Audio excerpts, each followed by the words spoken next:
एक सेठ और सेठानी घर में सो रहे थे। रात में एक चोर घर में घुस आया। खटपट की आवाज़ सुनकर सेठ की आंख खुल गई, लेकिन उसने शोर नहीं मचाया क्योंकि उसे लगा कि शोर मचाने पर चोर हमला कर सकता है। उसने सोचा कि चोर को तरकीब से पकड़ना चाहिए। सेठ अपने बगल में सो रही सेठानी से बोला कि मैं इसी वक्त हरिद्वार जाऊंगा। सेठ की आवाज़ सुनकर चोर फौरन अंधेरे में एक खंभे से चिपककर खड़ा हो गया। उधर सेठानी झुंझला कर सेठ से बोली कि आधी रात को कौन हरिद्वार जाता है, सुबह चले जाना। लेकिन सेठ ने हाथ पकड़ लिया। वो उठकर पलंग पर बैठ गया और कहने लगा कि जाऊंगा जाऊंगा और अभी जाऊंगा, देखता हूँ मुझे कौन रोकता है। अब तो सेठानी को भी गुस्सा आ गया। वो भी उठकर खड़ी हो गई और बोली कि मैं रोकूंगी तुम्हारी पत्नी। 7 फेरे लेकर इस घर में आई हूँ, कोई मजाक नहीं है। सेठ बोला अपने फेरे उधेड़ ले, लेकिन मैं तो जाऊंगा हरिद्वार अभी के अभी। इस पर सेठानी बोली कि फेरे कैसे उधेड़े जा सकते हैं। तब सेठ बोला तू भीतर से एक मलमल का थान ला, मैं दिखाता हूँ कि फेरे कैसे उधेड़े जाते हैं। सेठानी भी तुरंत गुस्से में भीतर चली गई और एक मलमल का थान ले आई। सेठ ने थान का सिरा खुद पकड़ा और दूसरा सेठानी को पकाया और बात करता हुआ उसी खंबे के पास पहुंच गया जिससे चोर चिपक कर खड़ा हुआ था। सेठ बोला, आधी रात को अब यहाँ मंडप तो है नहीं, तू एक काम कर, इस खंभे की एक दिशा में परिक्रमा लगा, दूसरी में मैं लगाता हूँ, फेरे उधर जाएंगे। अब तक सेठानी भी समझ चुकी थी कि सेठ ये सब नाटक चोर को पकड़ने के लिए कर रहा है। दोनों ने चोर की तरफ से अनजान बनते हुए मलमल का थान पकड़कर खंभे की परिक्रमा लगानी शुरू की और पूरा कपा खंभे से कसकर लपेट दिया। चोर बेचारा अपने आप ही जकड़ गया। इसके बाद सेठ ने अच्छी तरह से गांठ लगाई और सेठानी से बोला, हमने शादी के समय फेरे पंचों के सामने लिए, इसलिए जा पंचों को बुला ला। सेठानी जाकर पड़ोसियों को बुला लाई।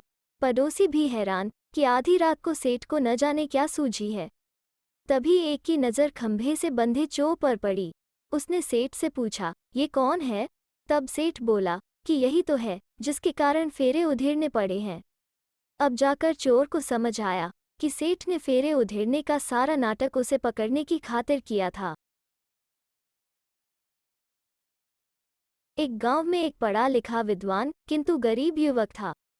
दूसरे गांव में एक गुणवान और सुशील किंतु साधारण शक्ल सूरत वाली युवती थी। दोनों का विवाह हो गया। युवक अपनी पत्नी को उसके गुणों के कारण पसंद करता था, किंतु एक टीस उसके मन में सदैव रहती, काश मेरी पत्नी सुंदर और तीखे नैन नक्श वाली होती।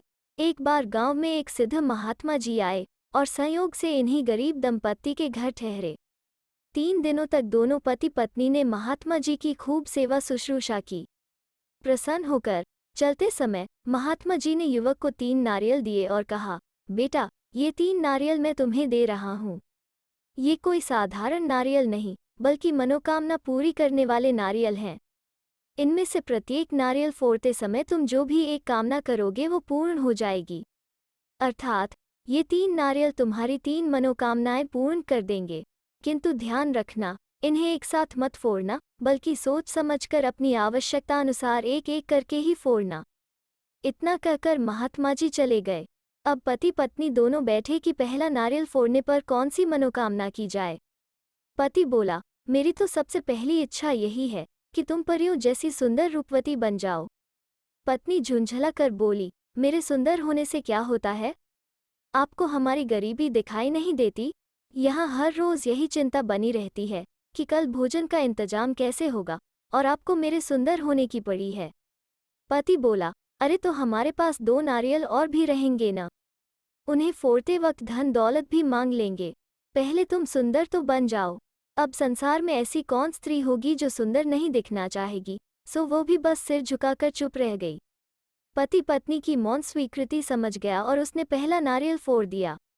मनोकामना वही कि पत्नी अत्यंत सुंदर रूपवती बन जाए। नारियल फोड़ते ही चमत्कार सा हुआ। उसकी साधारण शक्ल सूरत वाली पत्नी पल भर में देवलोक की किसी अप्सरा जैसी सुंदर बन गई। पत्नी तो अद्भुत रूप पाकर प्रसन्न हुई ही, पति की खुशी का तो जैसे ठिकाना ही न रहा। अब जैसा कि स्वाभाविक था, युवक की पत्नी का रातों रात सुंदर बन जाना पूरे गांव में चर्चा का विषय बन गया। युवक जब ये चर्चाएं सुनता तो फूला न समाता। कुछ ही दिन बाद किसी जरूरी काम से उसे दूसरे गांव जाना था। उसने पत्नी से कहा, मैं जरा दूसरे गांव जा रहा हूँ, 2-3 दिन में लौट आऊंगा। दैवयोग की बात, युवक का जाना हुआ और अगले ही दिन उस राज्य के राजा का उसके गांव से गुजरना हुआ। वो घोड़े पर बैठा अपने अंगरक्षकों के साथ युवक के घर के सामने से गुजरा। उस समय युवक की पत्नी बाहर पौधों को पानी दे रही थी। राजा की दृष्टि जैसे ही उस अद्भुत सुंदरी स्त्री पर पड़ी, वो देखता ही रह गया। यह तो देवलोक की कोई अप्सरा जैसी लगती है, यह इस झोपड़ी में क्या कर रही है? राजा ने सोचा, इसे तो मेरे महल में होना चाहिए। राजा ने तुरंत युवक की पत्नी के समक्ष रानी बनने का प्रस्ताव रख दिया। युवक की पत्नी ने बताने की कोशिश की कि वो विवाहिता है और उसका पति बाहर गया है, किंतु राजा के ऊपर उसके सौंदर्य का जादू कुछ इस तरह चल चुका था कि उसने कुछ सुना ही नहीं। वो बल प्रयोग करके उसे अपने महल में ले आया और कैद करके रख लिया। बेचारी पत्नी खाना पीना छोड़कर युवक की याद में रोने कल्पने लगी और उन महात्मा जी को कोसने लगी जो मनोकामना पूरी करने वाले नारियल देकर गए थे। युवक जब घर लौटा तो उसे गांव वालों से सारा हाल पता चला। दुष्ट राजा उसकी असहाय पत्नी को उठा ले गया है, यह सुनकर उसके तनबन में आग लग गई। उसने क्रोध में आकर तुरंत दूसरा नारियल फोड़ा और मनोकामना की, हे भगवान, मेरी पत्नी खूंखार भालू बन जाए। राजा के महल में बैठी उसकी पत्नी खूंखार भालू बन गई। उस रात जब राजा खूब बनठन कर उसे राजी करने आया, तब उसका सामना किसी अप्सरा की जगह एक खूंखार भालू से हुआ। भालू गुर्राते हुए उस पर टूट पड़ा और कुछ ही मिनटों में उसने राजा को चीर फाड़ डाला। राजा की चीख पुकार सुनकर जो पहरेदार बचाने आए, भालू ने उन्हें भी नहीं बख्शा। इसके बाद वो भालू अपने घर अर्थात युवक के गांव की ओर चल पड़ा। भालू जब युवक के सामने पहुंचा तो युवक को बहुत दुख हुआ। वो सोचने लगा, हाय, मेरी पत्नी को मेरी वजह से कितने कष्ट उठाने पड़े। अगर मैंने उसके सुंदर होने की कामना न की होती तो आज उसकी यह दशा न होती। यह सोचते हुए उसने तीसरा नारियल उठाया और फोड़ते हुए मनोकामना की, मेरी पत्नी का रूप पहले जैसा ही हो जाए। तुरंत उसकी पत्नी पहले जैसी थी वैसी ही हो गई। मनोकामना पूरी करने वाले तीनों नारियल फूट चुके थे। शहर में एक राजा था जिसे नींद नहीं आती थी। उसने बहुत से हकीमों से इलाज करवाए, सर में तेल मालिश व अनेक उपाय किए, परंतु कोई फायदा नहीं हुआ। उसे किसी ने सलाह दी कि अगर कोई आदमी उन्हें कहानी सुनाए तो सुनते सुनते उन्हें नींद आ जाएगी। यह सुनकर राजा ने मुनादी करवाई कि अगर कोई मुझे कहानी सुनाकर सुला दे तो मैं उसको इनाम दूंगा। अगर वो मुझे नहीं सुला पाया तो उस आदमी का काला मुंह करके गधे पर बिठाकर शहर में घुमाऊंगा। इनाम के लालच में राजा को दूर दूर से लोग कहानी सुनाने आए। किसी ने 8 कहानियां सुनाई, किसी ने 10, परंतु कोई सफल नहीं हुआ। राजा ने सबका मुंह काला करके गधे पर बिठाकर सारे शहर में घुमाया। इस बात की चर्चा दूर दूर तक थी। जब एक मिरासी ने यह बात सुनी तो सुनकर कहा कि मैं राजा को सुला सकता हूँ। मिरासी लोग बहुत चतुर होते हैं, वे गाना बजाना बहुत जानते हैं। वो राजा के पास गया और बोला, मैं आज रात को आपको ऐसी कहानी सुनाऊंगा जिससे आपको नींद आ जाएगी, लेकिन एक शर्त है, आपको कहानी सुनकर हूँ कहकर हुनकारा भरना होगा। राजा ने सहमति दे दी। उसने रात को कहानी सुनानी शुरू की। वो बोला, जब मेरे बाप के बाप जिंदा थे तब मेरे बाप के बाप जंगल घूमने गए। साथ में मेरे बाप के बाप भी थे। उस जंगल में 1000 पेड़ थे। एक एक पेड़ पर 100-100 पिंजरे लटके हुए थे। एक एक पिंजरे में 10-10 पक्षी थे। राजा हुनकारा भरता रहा और बोला, फिर क्या हुआ? मिरासी बोला, मेरे बाप के बाप ने सोचा क्यों न इन पंछियों को आज़ाद करके पुण्य प्राप्त किया जाए। फिर मेरे बाप के बाप ने एक पिंजरा खोला और एक पक्षी उड़ा दिया फुर, फिर दूसरा पक्षी उड़ा दिया फुर, फिर तीसरा पक्षी उड़ा दिया फुर। मिरासी ऐसे ही पक्षी और पिंजरे गिनता रहा। कहानी सुनते सुनते राजा को नींद आ गई। जब राजा सुबह जगा तो मिरासी कहानी सुना रहा था। राजा बोला, अभी तक कहानी पूरी नहीं हुई? तब मिरासी बोला, अभी 500 पिंजरे बाकी हैं। राजा मिरासी की चतुरता से अति प्रसन्न हुआ, वो उसे बहुत धन दिया। एक बार एक चोर और एक ठग साथ साथ कमाने निकले। दोनों अपने अपने हुनर के धनी थे, लेकिन पूरा दिन घूमने के बाद भी कहीं से एक पैसा तक हाथ न लगा।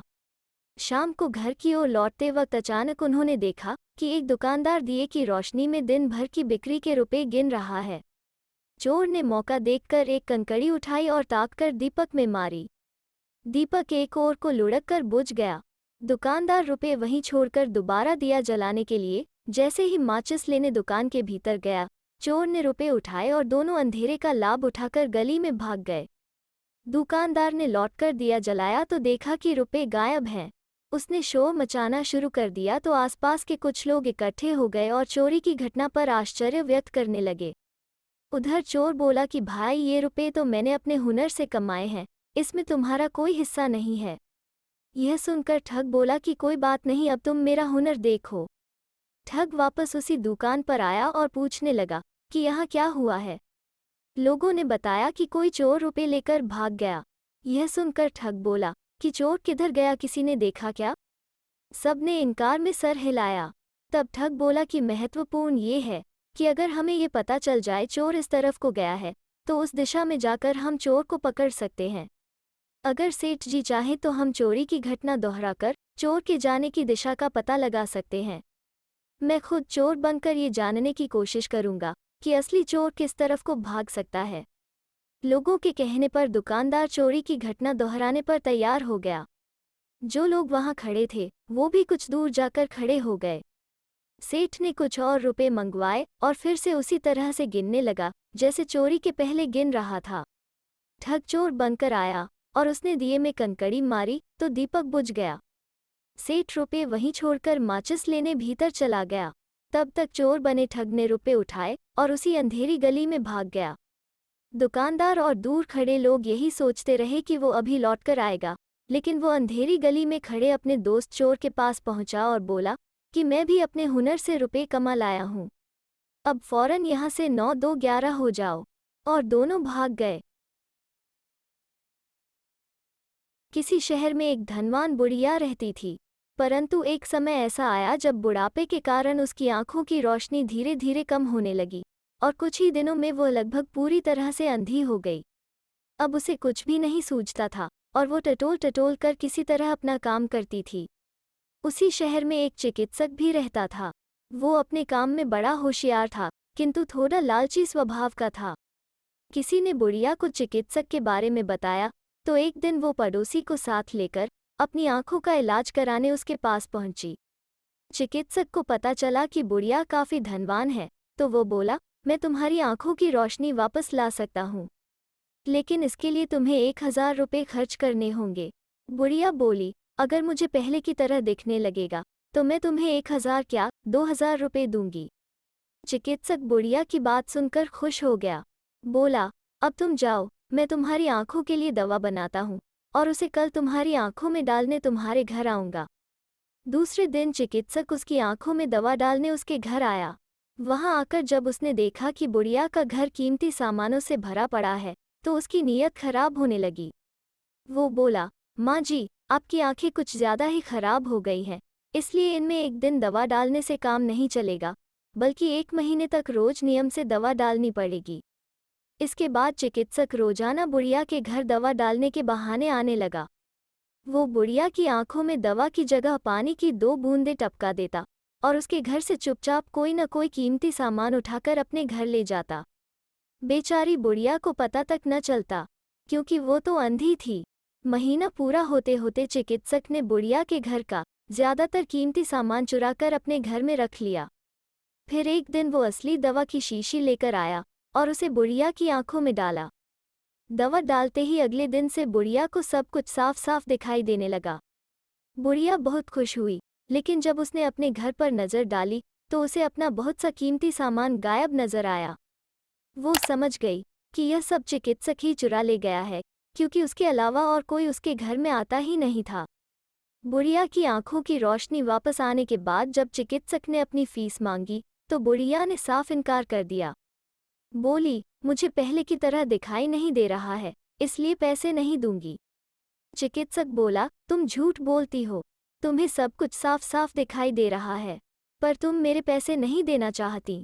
बुढ़िया बोली, तुम चाहे जो समझो, पर मैं 1 पैसा नहीं दूंगी। हार कर चिकित्सक ने उसके खिलाफ कचहरी में मुकदमा कर दिया।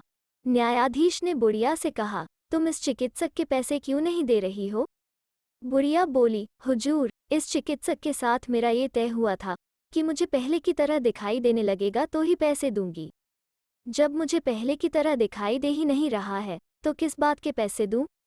न्यायाधीश ने पूछा, पहले की तरह दिखाई देने से तुम्हारा क्या मतलब है? बुढ़िया बोली, हुजूर, मेरा घर कीमती सामानों से भरा हुआ था। पहले मुझे वो सब सामान दिखाई देता था, किंतु अब इनके इलाज के बाद मुझे मेरे घर में वो एक भी सामान नजर नहीं आ रहा है। आप ही बताइए, मैं कैसे मान लूं कि मेरी नज़र वापस आ गई है, जब मुझे मेरा सामान ही नहीं दिखाई दे रहा है? बुद्धिमान न्यायाधीश बुढ़िया की बात समझ गया। उसने सिपाही भेजकर चिकित्सक के घर की तलाशी करवाई, तो वहां बुढ़िया का सारा सामान मिल गया। न्यायाधीश ने बुढ़िया को उसका सारा सामान देकर विदा किया और चिकित्सक को फीस मिलने की जगह उसे 2000 का जुर्माना भरवाया। तो दोस्तों, कैसी लगी आज की कहानी? अगर अच्छी लगे तो शेयर, लाइक और चैनल को सब्सक्राइब जरूर करें। फिर मिलते हैं एक नई कहानी के साथ।